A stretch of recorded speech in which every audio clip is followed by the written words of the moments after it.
Shopping for my daughter's wedding gift should have been one of those quiet, sentimental errands a father savors. I had told myself I wouldn't get emotional this time, that I'd keep things simple, practical, dignified.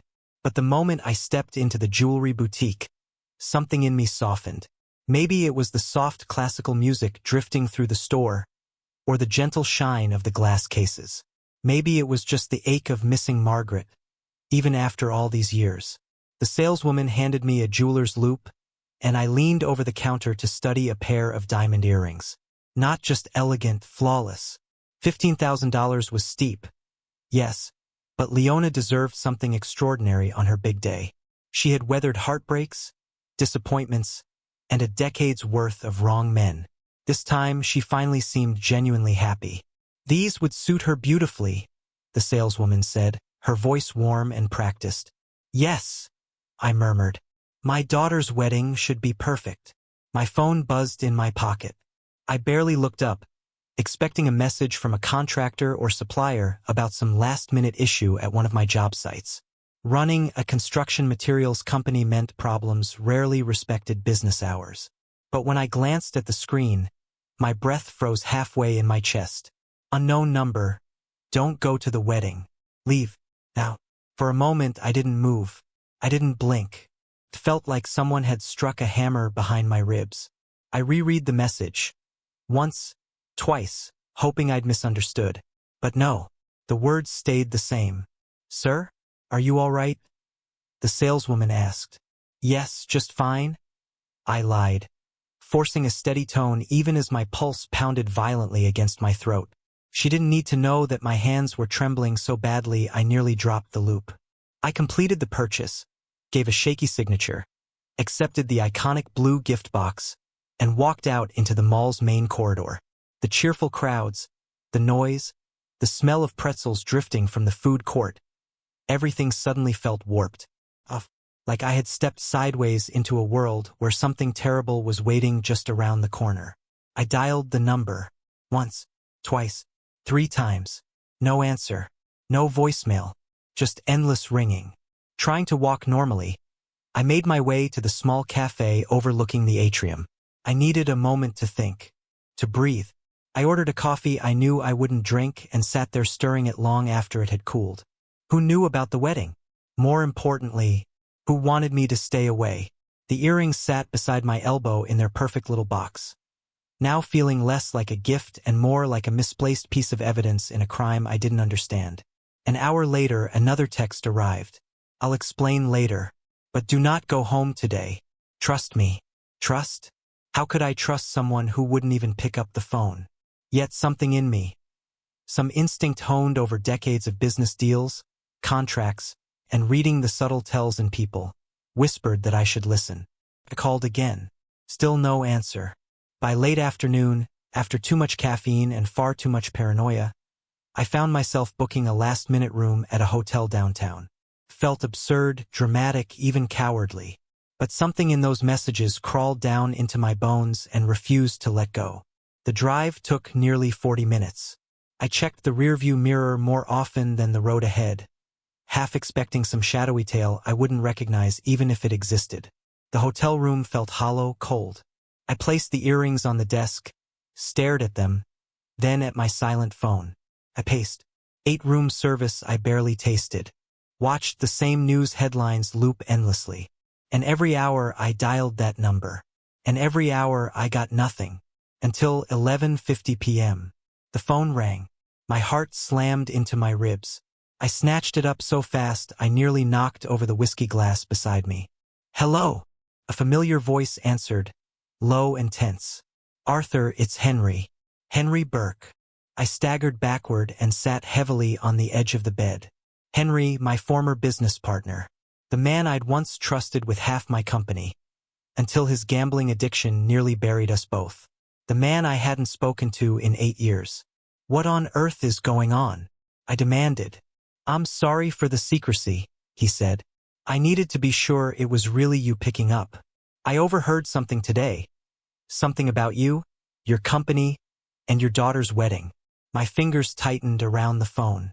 What did you hear? Not over the phone, Henry said sharply. Too risky. Meet me tomorrow morning. 10 o'clock. The river bridge behind the Guthrie Theater. Don't go home. Don't talk to anyone. And Arthur. He hesitated. I could hear the strain in his breath. Bring anything you'd need if you couldn't go home for a while. The line went dead. I stared at the blank screen, my pulse thundering as the city lights flickered outside my window. My daughter's wedding was tomorrow. I should have been writing my father of the bride speech, ironing my suit, sleeping peacefully. Instead, I was alone in a hotel room, warned by a disgraced ex-partner not to go home. What had Henry overheard? What danger was lurking inside the very event meant to be the happiest day of my daughter's life? As the clock clicked toward midnight, one chilling thought rose above all others. Something at that wedding wasn't meant for me to see. I barely slept that night. The hotel room felt like a pressure chamber. Air thick, walls too close, silence too sharp. Every creak in the hallway made me flinch. Every passing car's headlights made me check the window. I kept replaying Henry's voice in my head, trying to decipher what he wasn't saying. Bring anything you'd need if you couldn't go home for a while. What did that even mean? Was I in danger? Was my family? When dawn finally came, I had already showered, dressed, repacked my briefcase twice, and made notes of anything that felt even remotely suspicious. It was a habit formed from decades of business. When facts were missing, you prepared anyway.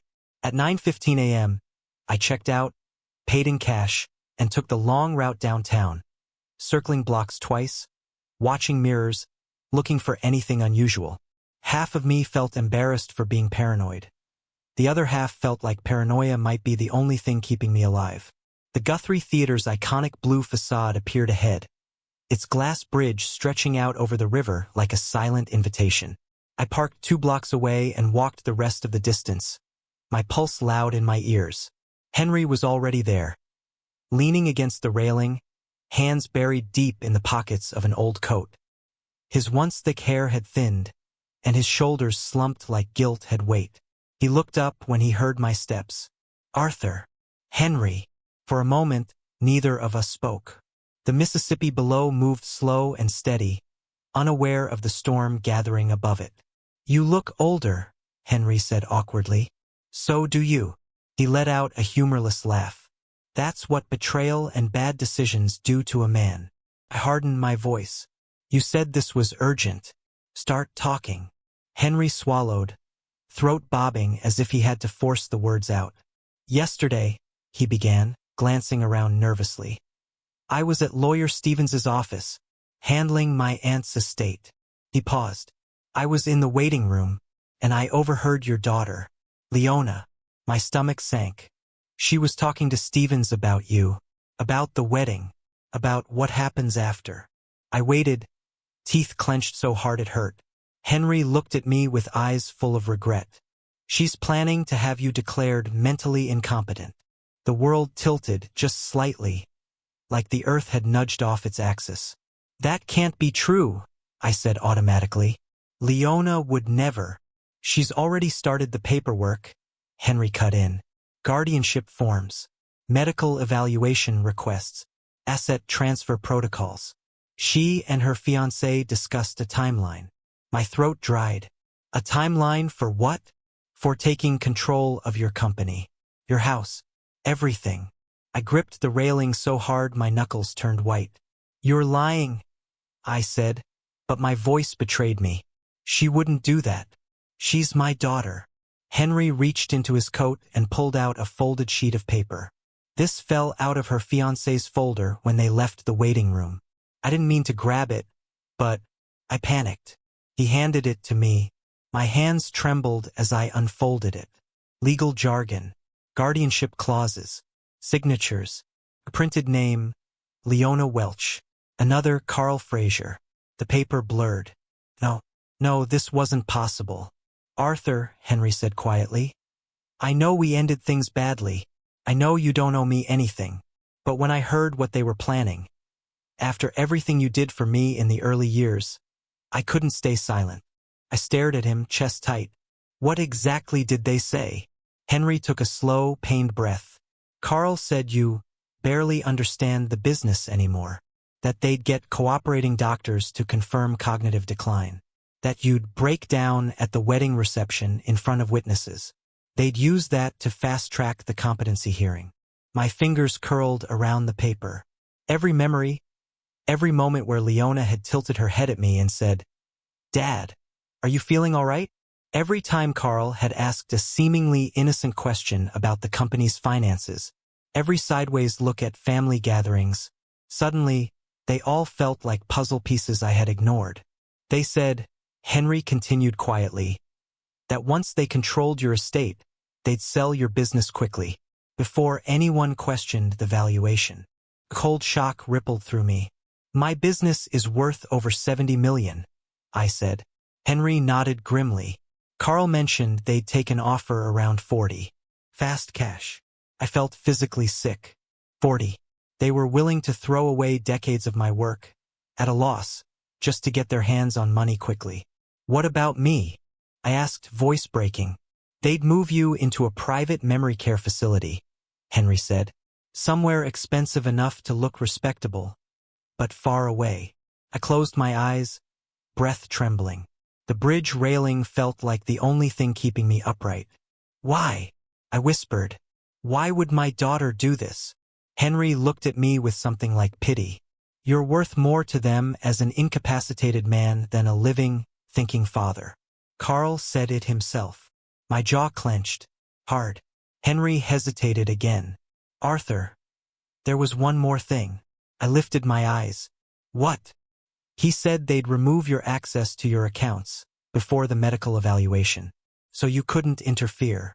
The cold morning wind suddenly felt like a knife. Henry placed a hand on my shoulder, not as a former partner, but as someone who had once cared about me truly. I'm sorry, he whispered, but you needed to know. For a long, terrible moment, I said nothing.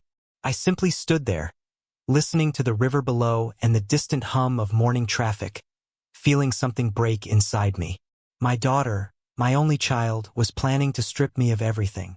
My company, my home, my freedom, my name. The betrayal felt like a blade driven into the space between my ribs. Finally, I straightened. Thank you, I told Henry, for telling me. Now I know what I'm dealing with. Arthur, he said softly, what are you going to do? I looked toward the horizon where the river met the sky. Whatever I must. I left Henry on that bridge with my pulse thrumming like a war drum inside my chest.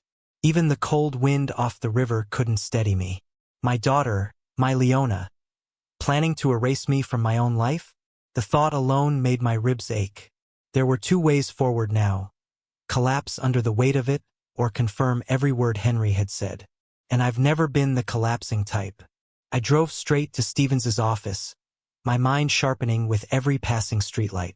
Robert Stevens had been my attorney for more than 20 years. Meticulous, discreet, and expensive enough to avoid clients who couldn't afford truth. If Leona and Carl had gone behind my back, Stevens would have the paperwork. I needed to see it, not as a father, as the businessman they thought had grown too old to notice betrayal. Stevens's building rose like a polished monolith above downtown, all mirrored glass and angles sharp enough to cut the skyline. I walked through the revolving doors, forcing my breathing to steady.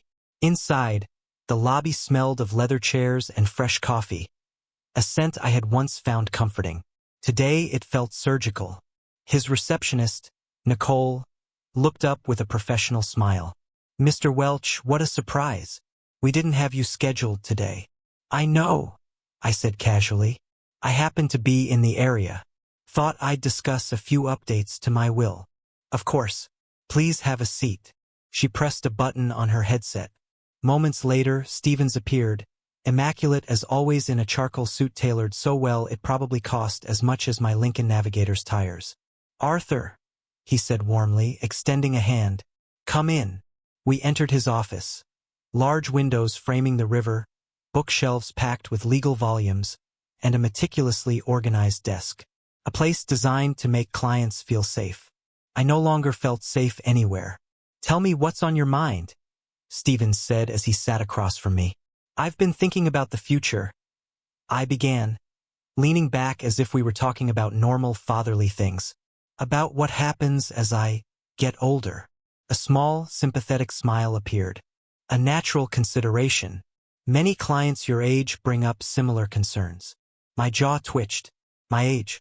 How many times had Leona used that same phrase? And I continued carefully. I was wondering, has my daughter approached you about anything recently? Stevens paused. It was subtle, the kind of hesitation only someone who'd been negotiating contracts for decades would catch. But it was there. Well, he said slowly, choosing words with professional caution. Yes, she asked general questions about guardianship and healthcare authority. She said she was concerned about your well-being. I forced out a small, almost grateful laugh. Ah, yes, she's always been worried about me. What specifically did she ask? He hesitated again. Even longer this time.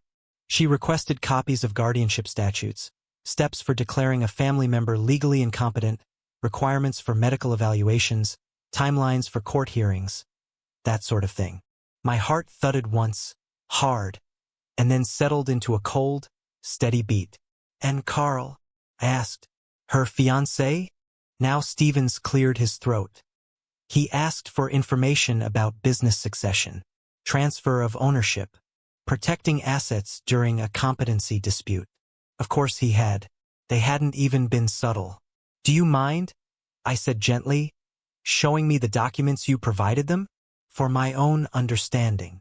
Normally, Stevens said, I wouldn't show a client paperwork requested by another client, even a family member. I reached into my wallet and quietly slid 5 crisp $100 bills across his desk. His professionalism didn't falter, but his fingers moved toward the money all the same. He pressed the cash beneath a folder as though concealing evidence. A minute later, he opened a drawer and produced a thick manila file. He placed it in front of me, and my entire world shifted. Page after page, line after line. Procedures for stripping a person of decision-making rights. Legal groundwork for transferring my business assets. Medical evaluation forms specifically designed to prove cognitive decline. Typed names. Leona Welch Carl Frazier. Dates. Filed 2 weeks ago. Follow-ups scheduled this week. Evaluation penciled in for next Monday. Henry hadn't exaggerated. He had understated everything. Why would my daughter need all this? I asked quietly. Stevens shrugged, but discomfort crept into his expression. She said she was preparing in case your health declined. Families often want to understand the process before a crisis. But this wasn't preparation. This was coordination, calculation. I continued flipping pages. On one of the forms, I saw something that made my breath hitch. A doctor's name, Dr. Nathan Morrison. I frowned. Do you know this doctor? Stevens nodded. The family requested him by name. They said he had experience in geriatric evaluations. Experience, sure. Henry's warning echoed in my mind. The doctor had been investigated for fraud. Twice. I closed the folder. Robert, I said calmly. I appreciate your help. I'll review this on my own. As you wish, he replied. If Leona mentioned anything that concerns you. Oh, she mentioned plenty. I cut in, standing. I just didn't hear it soon enough. He frowned slightly but said nothing more. Back in my car, I didn't turn the key right away. I sat there with the envelope on the passenger seat, staring at the river through the windshield. People walked along the sidewalks, laughing, drinking coffee, living normal lives. Lives untainted by treachery. Meanwhile, I held proof, solid, undeniable proof, that my own daughter had been preparing to dismantle my life piece by piece. Not imaginary, not paranoia, not exaggeration. Documented, signed, dated, official. A hollow ache spread through my chest. Not anger yet, just grief. The kind that felt like losing Margaret all over again. But grief only lasts so long. Eventually, something sharper grows in its place. Something steadier, more focused. Resolve. I opened my briefcase, slid the envelope inside, and closed it with deliberate care. If Leona and Carl wanted a war, They were about to learn exactly who they were fighting. Driving home felt like navigating a battlefield, except no smoke rose from the distance, no alarms screamed, no soldiers marched. Everything looked painfully normal. Traffic lights blinking their steady rhythm, joggers moving along sidewalks, neighbors trimming hedges. But the calm only made the truth sharper. My daughter was planning to erase me, and now I had the paperwork to prove it. When I pulled into my driveway, the house I'd lived in for 35 years didn't feel like home anymore. It felt like the place my daughter planned to stage my downfall. A trap. I took a deep breath, grabbed my briefcase, and entered. The moment the door opened, Leona appeared from the kitchen, wiping her hands on a towel. "Dad, where have you been? We were so worried." Her voice had just the right amount of tremor. Concerned, loving, carefully calibrated. Carl stepped into view behind her, offering a practiced smile that didn't reach his eyes. "We tried calling," he said. "You didn't answer." "They weren't worried, they were tracking." I forced a mild, confused smile, shrugging off my coat. "Oh, I must have forgotten my phone again." Carl and Leona exchanged a glance. A satisfied one. Good. Let them believe I was slipping. "Where did you go?" Leona asked gently. "A hotel?" I said, tapping my forehead as if embarrassed. "I don't sleep well alone in the house sometimes." Carl nodded sympathetically, but his eyes were cold, calculating. "Maybe you should schedule a checkup," he said, "just to make sure everything's all right." Already planting seeds. I chuckled softly. Old age, I suppose. I shuffled past them toward the living room, intentionally slower than usual. Let them see weakness. Let them misjudge me. Let them think their scheme was progressing beautifully. Because while they plotted my downfall, I was documenting theirs.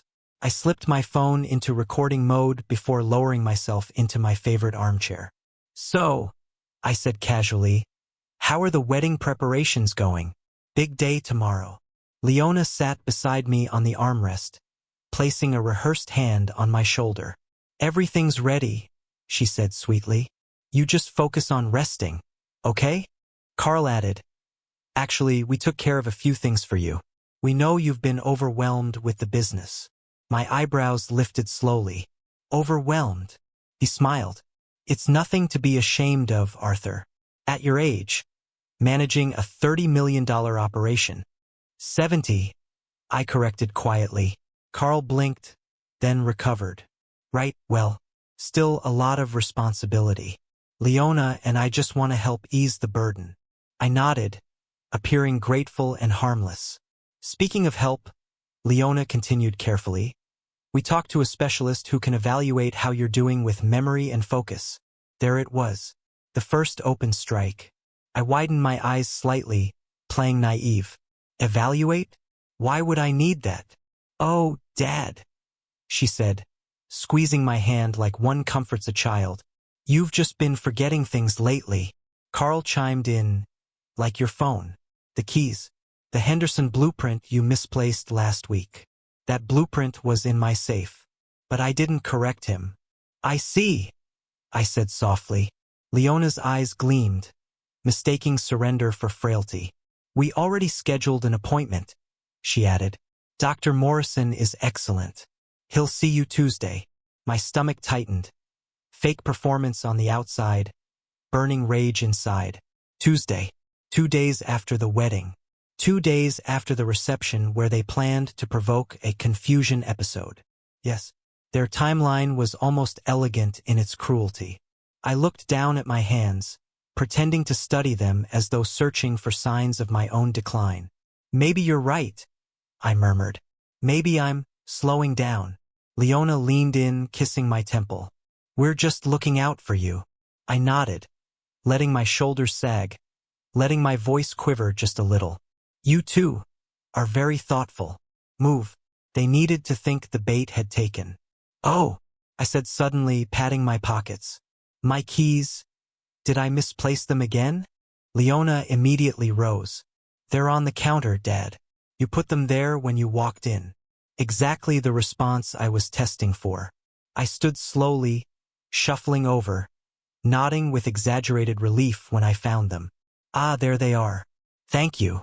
Behind me, I heard the faint sound of Carl tapping something into his phone. Documenting the incident. Perfect. Let them build their file. I build mine. Back in the living room, I said cheerfully, I think I'll rest in the study. A quick nap before the rehearsal dinner. Carl's voice held a shade too much eagerness. Great idea, Arthur. Get some rest. I walked toward the study with hunched shoulders and slow steps. The moment the door closed behind me, my spine straightened, my breathing sharpened, and the performance melted off me like a discarded costume. I locked the door, took out my phone, checked the recording. Crystal clear. Then I pulled Stevens's documents from my briefcase and laid them out on the desk like a surgeon preparing instruments. Guardianship orders, competency hearing steps, asset transfer procedures, the doctor's name, the timeline, piece after piece of evidence of my own daughter's betrayal. And still, one question burned hotter than all the others. Why? What had twisted her into someone who saw her father not as family, but as an obstacle? Who saw my legacy not as something to cherish, but something to harvest? I didn't know yet, but I would find out. And when I did, this house, my house, would stop being their staging ground. It would become the battleground. The study had always been my sanctuary, a room where deals were made, contracts reviewed, and problems solved. But that night, it became something else entirely. A war room, a confessional chamber, a place where I would uncover just how deep my daughter's betrayal ran. I sat in the leather chair with the lights dimmed low, reviewing the documents Stevens had given me. Line after line spelled out one ugly truth. They weren't guessing how to take me down. They had researched it with meticulous precision. Every legal loophole, every medical requirement, every procedural step. They didn't just plan to take my freedom. They planned to make it look kind, as though locking me away in an assisted living facility was an act of love. When I finally pushed the papers aside, the clock on my desk read 10:43 p.m. The rehearsal dinner was only an hour away, but the house was quiet, too quiet. I slipped my phone into my breast pocket, turned on the recording app again, and cracked the study door open. Soft voices drifted from the living room. I froze. Leona's voice, Carl's voice, low, urgent. He's slipping faster than I expected, Carl whispered. Slipping? I braced myself against the doorframe, heart hammering. Leona responded in a hushed tone. I know. It's perfect. Did you see the way he wandered around today? The way he forgot about the keys? He won't last much longer. I gripped the doorknob until my knuckles whitened. They weren't concerned about me. They were celebrating my supposed decline. Carl added, the evaluation on Tuesday will seal it. Dr. Morrison said he's ready to document severe cognitive impairment if we provide enough examples. And we have plenty, Leona said with a soft laugh that cut like a blade. I made notes every time Dad repeated something or hesitated mid-sentence. Plus the blueprint thing, Carl chimed in. That didn't even happen, Leona hissed, amused. But who cares? We just need enough incidents to convince the court. Dad trusts us completely. That helps. My chest constricted. They weren't just planning my legal destruction, they were fabricating symptoms, inventing problems, manufacturing evidence. But what about the wedding? Carl asked. Are you sure he won't cause problems tomorrow? Leona sighed. He might, but that could actually help us. If he rambles or forgets names during his speech or gets emotional, we'll just say it's confusion. Everyone will see what we're talking about. My nails dug into my palm. My own daughter, my little girl, was hoping I'd embarrass myself just so she could use the footage in court. Then Carl said something that made my stomach twist violently. If he doesn't crack tomorrow, maybe we should give him a little push. Silence. A long, heavy silence. Then Leona whispered, What do you mean? I mean, Carl's voice dropped even lower, becoming something darker. Stress can trigger cognitive episodes in older people. Pressure, confrontation, emotional tension. All we need is one outburst. One moment where he raises his voice, forgets something, or gets agitated. And you think we can cause that? she asked. Easily, he replied. Tomorrow is perfect. He'll be emotional, vulnerable, surrounded by witnesses. Leona inhaled sharply, then exhaled. All right, but nothing too obvious. Oh, of course not, Carl said. Just a nudge. I had heard enough. I pulled back silently, easing the study door closed without a sound, though my heart thundered like a storm inside me. A nudge. An engineered breakdown. They wanted to provoke me, poke at me, shame me until I cracked publicly. They wanted to film it, use it, weaponize it.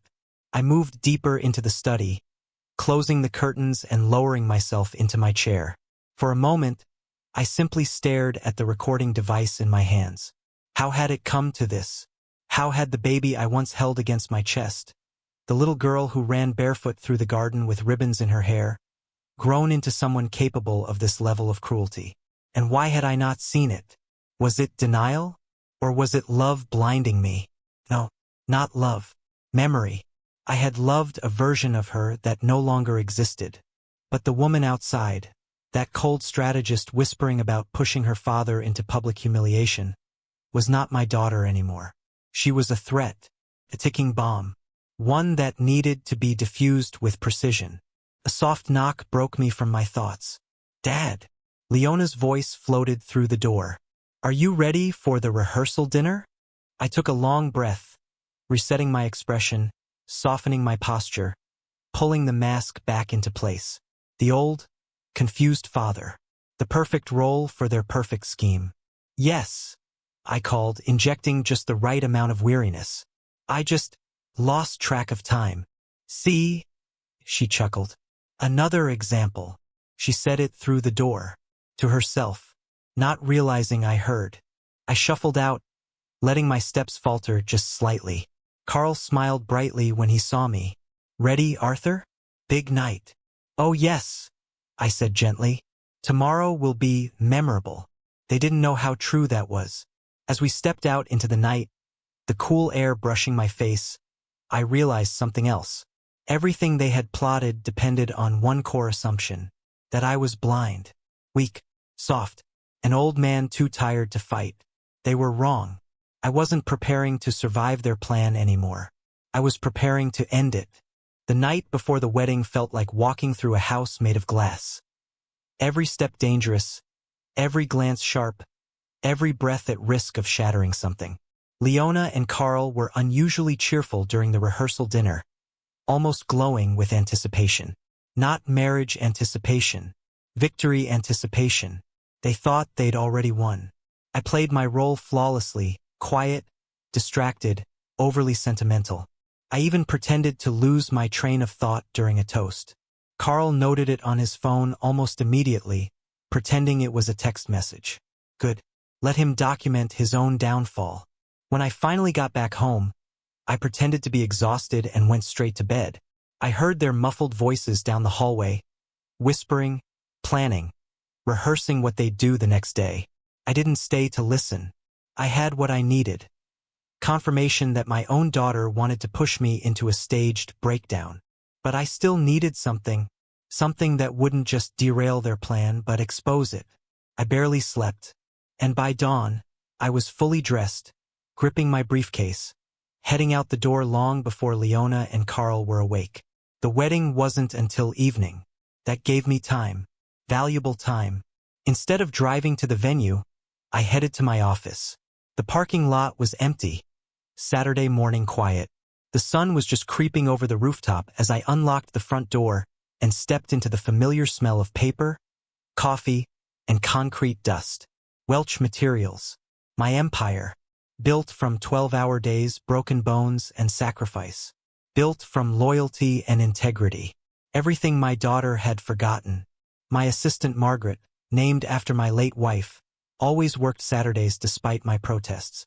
She was already at her desk, startled when she saw me. Mr. Welch? You're here early. Isn't the wedding tonight? It is, I said with a thin smile. But I need to prepare a few things for family matters. She sensed the heaviness in my tone but didn't pry. That's why I trusted her more than anyone. Could you hold calls and emails for the morning? I asked, I need uninterrupted time. Of course, she said softly. I headed into my office, shut the door, and exhaled shakily as I sat at my desk. First, I opened the drawer where I kept emergency legal contacts and dialed an old name I hadn't used in years. Chun Law Office, a receptionist answered. Lawrence Chen, I said. Tell him it's Arthur Welch. He'll take the call. There was the briefest pause before the line clicked and a familiar voice answered. Arthur? It's been a decade. What's wrong? Everything. But I only said, I need new paperwork. Urgently. And absolute confidentiality. Come in, he replied immediately. Now. Chen's office was a 20-minute drive. He greeted me with a firm handshake and eyes that softened when he saw my expression. Tell me what happened. For 30 minutes I spoke. Quietly, precisely, detail after detail. When I finished, he leaned back, deep lines furrowing his forehead. They've set up a full guardianship ambush, he said. Once it starts, your control over your company and assets will be gone within weeks. I know. But you want to fight. I want to obliterate their plans. He studied me for a moment, then nodded slowly, respectfully. All right. He pulled out a stack of documents. First, a new will, ironclad. Everything goes to a charitable trust. Nothing to family. Good. Second, legal instructions that anyone attempting to challenge your competency without medical grounds must undergo investigation for fraud. Even better. Third, he paused, leaning closer. Are you sure you want this? Because it will burn every bridge you have left with your daughter. She burned them first. He didn't argue. By noon, everything was drafted. By 12:30, everything was notarized. By 1 o'clock, copies were in my briefcase, alongside the recordings of Leona and Carl discussing their plot. Everything I needed. Almost. Back at my office, Margaret approached cautiously. Mr. Welch? You received a courier package from a security firm. It's marked urgent. My eyebrows rose. Security firm? Yes, she said. Blackwood Investigations. I froze. Last week, I'd hired them to check a few subcontractors. Nothing to do with current events. But why would they send something now? I tore the package open. Inside were 2 reports. One for Carl Fraser. One for Dr. Nathan Morrison. My heartbeat stumbled. I read Carl's first. Carl's report. Gambling debts, $312,000. Debtors, 3 casinos plus a private lender. Payment deadline 3 weeks. Notes. Client exploring inheritance or asset access to resolve outstanding obligations. Additional note. Client has expressed intent to pressure family elder into relinquishing assets. My fingers tightened around the paper. He wasn't just greedy. He was desperate. Then I opened the report on Dr. Morrison. Dr. Morrison's report. Investigated twice for fraudulent medical evaluations. Known to adjust diagnoses for legal clients. Connected to 2 prior guardianship scams. Under quiet review by medical board. My stomach turned. Leona didn't just choose a doctor. She chose a crooked doctor. Everything Henry said, everything Stevens hinted at, everything I had feared. It was all true. And now I had proof from a professional investigator. I sank into my chair. Carl's debts explained the urgency. The fake doctor explained the confidence. And Leona's behavior explained the betrayal. I closed the folder slowly. This wasn't just a family conflict. This was a coordinated attack. A hostile takeover. And I finally had the ammunition to fight back. At 2:30 p.m., as I finalized preparations for the wedding, my assistant gently knocked. Mr. Welch, your family is here. I stiffened. Family? Yes, cousins, aunts, uncles. They said you invited them? They arrived early to help. I exhaled slowly. The reinforcements had begun arriving. For the first time in days, a small smile tugged at my lips. The audience was assembling. The stage was nearly ready. And tonight, Leona and Carl wouldn't just fail. They would fall. I returned home from my office just after 3:15 p.m., my briefcase heavier than it had ever felt. Not because of the documents inside, but because of what they represented: war. The kind of war you don't walk away from unchanged.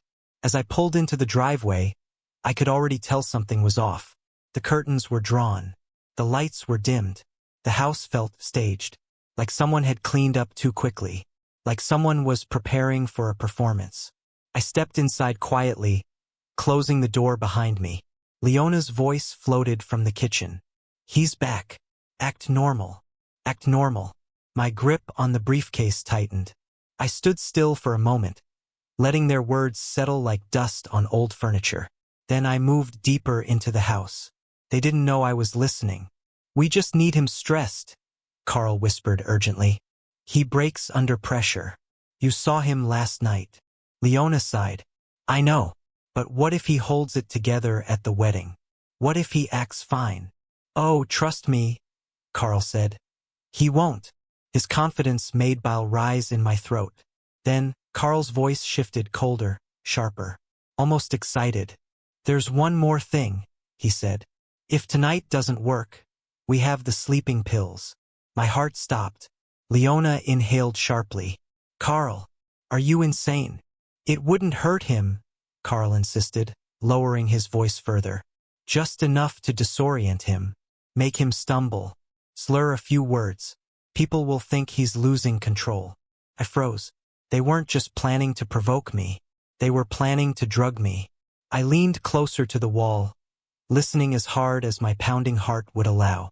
"We can mix it into his drink," Carl continued. "He always gets emotional at weddings. If he thinks he's overwhelmed, he won't suspect anything." "No," Leona whispered, but her voice lacked conviction. "I don't want to go that far." "You already went far," Carl snapped, his tone turning sharp.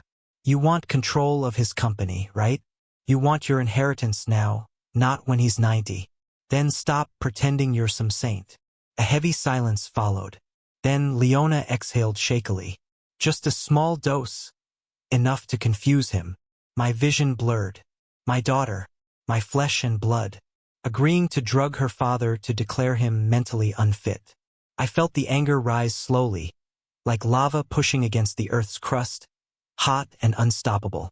But I forced it down, burying it beneath layers of ice and reason. If I exploded now, it was over. They would win. So I stayed perfectly still, listening. Carl spoke again, voice low and clinical. "I'll slip the pills into his glass right before the toast. Once he drinks it, we just wait." "And if he doesn't drink?"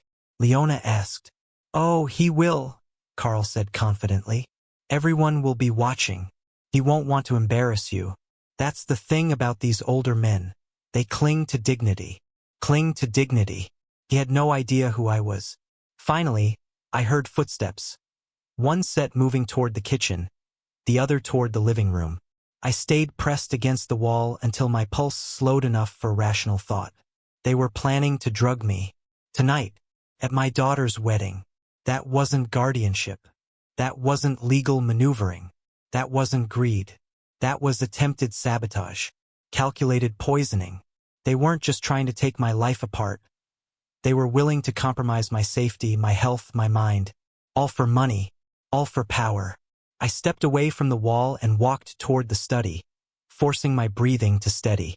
When I closed the door behind me, I felt the weight of 100 memories press down on me. Leona's first steps, her first piano recital, her laughter as she chased butterflies in the backyard, her grief when her mother died, her hand gripping mine at the funeral. How had she become this person? Or had she always been capable of it, and I simply refused to see it? I sat down slowly, gripping the edge of the desk. I wasn't just fighting for my dignity anymore. I was fighting for my life. The shift inside me. Something changed inside me at that moment. Before, this had been about protecting what I built. My company, my assets, my independence. Now it was about survival. If they were willing to drug me for the guardianship hearing, what would they do if the hearing didn't go their way? Would they escalate? Would they try to help me into an assisted living facility by force? Would they isolate me? Sedate me? Silence me? My breathing grew calm, eerily calm. As clarity settled over me. They didn't love me. They didn't even see me. To them, I was an obstacle they were preparing to remove. For the first time since this nightmare began, I was grateful Margaret, my assistant, had insisted on documenting everything in cloud backups. Even if something happened to me, the truth wouldn't die. But I wasn't planning on dying. Not tonight. Not ever by their hands. The final preparations. At 5 p.m., I left the study. Leona saw me coming down the hallway and plastered on a bright smile. "Dad, you're dressed early." I nodded, keeping my voice soft and slightly uncertain. "Didn't want to forget. You know how I've been lately." Her smile widened, proud of the weakness she thought she'd helped create. Carl placed a hand on my shoulder, voice dripping with false concern. "We're here for you. Just follow our lead tonight." I smiled back, nodding gratefully. Inside, I pictured snapping his arm like a dry twig. But instead, I said softly, "Thank you. I couldn't do this without you too." They exchanged a satisfied glance. Good. Let them think they were winning. Because when the trap sprung tonight, it wouldn't be around my neck. It would be around theirs. By the time evening settled over the city, the wedding hall was glowing like something out of a magazine. Soft golden lights, white roses lining the walkway, a champagne fountain in the corner. Everything looked perfect. But perfection is a mask. And tonight, I was surrounded by masked people. Leona was radiant in her gown, Carl smug in his tuxedo, and guests blissfully unaware that behind all the glitter and music, a storm was brewing so dark it could swallow a family whole. I arrived with my briefcase clutched in my hand. Not because I needed it here, but because the sight of it unsettled them. A reminder that I still had control, still had purpose, still had secrets of my own. The moment I entered, Leona rushed toward me, her smile too wide, too rehearsed. "Dad, you look wonderful." I smiled softly. "And you look like your mother today." For a split second, something flickered in her eyes. Pain, maybe, or guilt. But it vanished quickly, replaced by determined cheerfulness. Carl joined her, placing an overly familiar hand on my shoulder. "Arthur, we arranged a special seat for you, close to the front so you won't get overwhelmed." Overwhelmed, confused, emotional. They were setting the narrative already.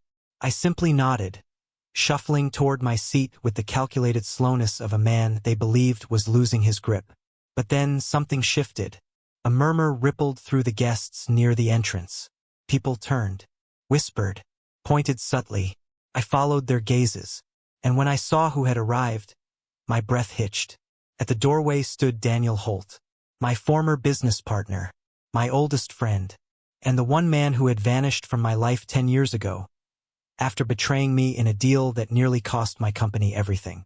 I hadn't spoken to him since, and yet here he was, dressed sharp, carrying a small envelope, eyes scanning the room until they landed on Leona.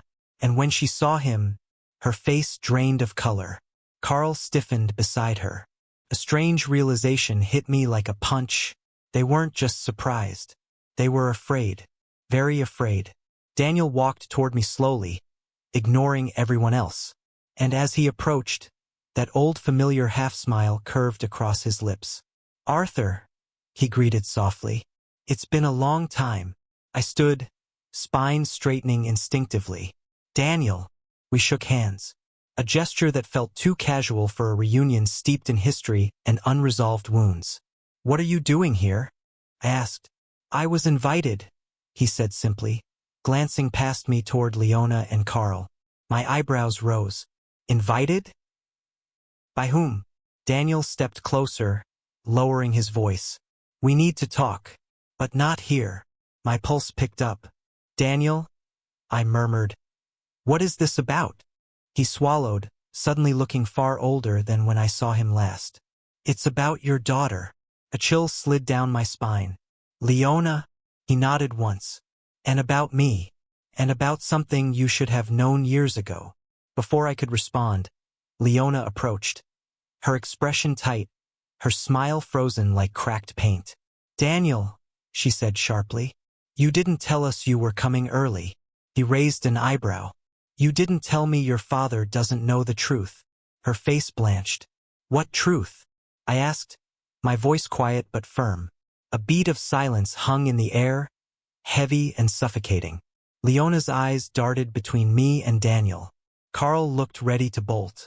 Then Daniel exhaled and said 6 words that blew open a door I never knew existed. Leona came to me for money. Every sound in the room faded. What? I whispered. Daniel continued, voice steady but remorseful. A year ago, she visited me, said she needed cash. Fast. Leona's voice cracked. Daniel, stop. But he didn't. She said you would never give it to her. Said you were too strict, too controlling. And she'd found someone who could help her get what she deserved. My body went rigid. Deserved? Daniel looked me dead in the eyes. She wanted me to help her take over Welch Materials. The ground shifted again, tilting beneath my feet. She promised me a percentage, Daniel added quietly. Promised me a chance to get back into the industry. I refused. And she threatened me. Said I'd regret it. I stared at Leona. Her lips trembled. Her eyes were glassy. But she didn't deny it. She couldn't. Daniel continued. A month later, I heard she got engaged to Carl. I put the pieces together. But I didn't know the whole scheme until she contacted me again 2 weeks ago. Carl stepped forward, voice sharp, hostile. Why are you here, Daniel? What do you want? Daniel pulled an envelope from his jacket. I want to stop this before someone gets hurt. My jaw clenched. Daniel handed me the envelope. Inside were printed emails, screenshots, bank transfer attempts, draft contracts naming Carl as successor to my company. All tied back to Leona. I felt the room spin. The betrayal wasn't a sudden shift. It wasn't recent. It wasn't influenced solely by Carl. It had roots. Long roots. Deep roots. Rotten roots. Daniel put a hand on my shoulder. I'm sorry she came to me. I'm sorry I didn't tell you sooner. But when I heard rumors about a guardianship plan, I realized things had gone too far. Leona finally broke. Dad, please. It's not what it looks like. But I held up a hand, silencing her. Not in anger. In devastation. For the first time since this nightmare began, I didn't feel fury. I felt heartbreak. The kind that cracks bone. The kind that drains every ounce of hope from your veins. Because I now understood something I had refused to consider. Leona hadn't been corrupted by Carl. She had chosen him because he matched what was already inside her. The ceremony began before I had the chance to speak another word to Leona or Carl. Guests were ushered into their seats. The soft hum of conversation filling the hall, violins warming up, photographers circling the room like vultures waiting for the perfect shot. But no one knew they were about to witness something far larger than a wedding. Leona avoided my eyes as she stood near the stage, pretending to adjust her veil while her hands shook, subtle but noticeable. Carl paced like a man trapped in his own skin, whispering into his phone, likely giving orders to someone outside. Maybe to the bartender who was supposed to spike my drink. I tightened my grip on the briefcase. Inside were Daniel's envelope of printed emails and bank statements, the legal documents I'd signed with Lawrence Chin, and the recordings, every whispered plan, every cruel word, every manipulative strategy. Tonight they'd all be used, but not yet. Timing was everything. The officiant gave a signal, and music swelled, soft, elegant. The kind you'd hear in a royal ballroom. Guests rose to their feet. The bridesmaids walked down the aisle, followed by the ring bearer and flower girl. Then the double doors opened, and Leona appeared. Beautiful, radiant, terrified. Her eyes flicked briefly to mine as she walked down the aisle, and for the first time since this nightmare began, I saw real panic there. Panic that I knew. Panic that her lies were cracking. She reached the altar. Carl smiled tightly, and the officiant cleared his throat. Dearly beloved, we are gathered here today. His voice echoed through the hall, but my attention was fixed on the subtle signals between Leona and Carl. The quick glances, the twitch of their hands, the stiffness in their posture. They were still planning to drug me. Carl's eyes kept moving toward the front row table where the champagne glasses were lined up for the toast. The second the ceremony ended, he'd try to slip the pills in. But he had no idea the trap had already been set. Just not the one he expected. The vows began. Carl spoke first. His words were practiced, polished, empty. "Leona, you've made me a better man." I nearly snorted. "You've given me strength, clarity, and purpose. Strength from my bank account, clarity from plotting against me, purpose from my company's future." Then it was Leona's turn. She swallowed hard before speaking. "Carl," she said softly, "from the moment we met, the church doors banged open. Everyone turned. Daniel stepped inside. He walked straight down the aisle without hesitation, ignoring the murmurs, the confused glances, the tension that suddenly cut the room like broken glass. Carl's face turned a shade paler. Leona's hands dropped. The officiant stuttered. Daniel positioned himself beside me in the front row and leaned forward to whisper, "If you want to do this publicly, this is the moment." My jaw clenched. I rose to my feet. The entire hall fell silent. Leona's lips trembled. "Dad, please don't." But I had already stepped into the aisle, my voice calm, steady, carrying effortlessly through the tense silence. "I have something to say before these vows continue." The officiant blinked, confused. "Sir, perhaps we could." "This wedding," I said, raising my briefcase, "has been built on lies. Lies that end tonight." Gasps rippled through the hall. Leona shook her head rapidly. "Dad, please, you're confused." "Confused," I repeated softly. "You're right. I was confused. For months, years even. But not anymore." Carl stepped forward aggressively. "Arthur, sit down. You're ruining the ceremony." "Oh no," I said coldly. "I'm saving it." I opened the briefcase and pulled out the first document. The packet Stephen had shown me, proving Leona and Carl were researching how to declare me incompetent. I held it up so everyone could see. "This," I said, voice steady, "was filed by my daughter and her fiancé. They planned to have me declared mentally unfit. They scheduled evaluations with a fraudulent doctor. They fabricated evidence. They prepared testimony. All to seize control of my company and assets." Guests murmured loudly. Some covered their mouths. Others shook their heads in disbelief. Carl's voice cracked with fury. "That's ridiculous." But I wasn't done. I pulled out the investigator's report on Carl. "Your groom," I said slowly, "is drowning in gambling debts, over $300,000. He needed my company to pay them off." More gasps. Carl stumbled back a step. "And when that wasn't enough," I continued, "he planned to drug me tonight, to trigger confusion, to stage a breakdown for the court." A horrified silence fell over the room. Leona's knees buckled. She steadied herself on the altar, whispering, "Dad, stop, please." But I wasn't finished. Daniel stepped forward now, his voice cutting through the air. "And Leona approached me a year ago," he announced. "She offered me a percentage of Welch Materials if I helped her take the company from her father. I refused, so she found Carl, and they built this scheme together." Some guests gasped. Some cursed under their breath. Others stared at Leona like they had never seen her before. Carl snapped, "You have no proof. All you have are lies." I opened Daniel's envelope, emails, drafts, contracts. All printed, all damning. "This," I said, "is proof." Carl lunged toward me. "Big mistake." Security, my security, whom I'd secretly arranged that afternoon, stepped forward and grabbed him as he flailed. Leona sank onto the steps, her veil trembling as she whispered, "Dad, please, please don't do this."